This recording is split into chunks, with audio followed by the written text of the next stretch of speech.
لو عندك بطيخة وطعمها مش حلو ما ترميهاش.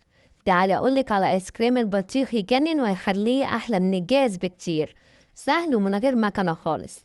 هتجيبي نص كيلو بطيخ مكعبات ومتجمد في الفريزر، كوب كريم جانتيه باودر، ومعلقة صغيرة عصير ليمون، نص كوباية سكر أو نص كوباية حليب مكثف محلي حسب اللي عندك حطيه. لون الطعام ده عايزة تحطيه شوكولاتة حبيبات برضو باختياري وبراحتك. طريقة التحضير: هنجيب في الخلاط نحط البطيخ المتجمد مع عصير الليمون والسكر ونضربهم كويس لحد ما يبقى قوام ناعم. بعدها نضيف كريم الشانتيه مع لون الطعام ونضرب تاني لحد ما القوام يبقى كريمي معاكي. لو استخدمتي الحليب المكثف بدل السكر الطعم هيبقى أغنى وأكتر كريمي.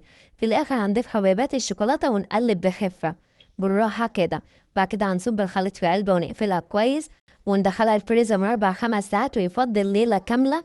ولما يجهز كوريه وقدميه وهتلاقي الطعم منعش وخطير كأنه آيس كريم من المحلات، وللأطفال هيحبوه من أول مرة.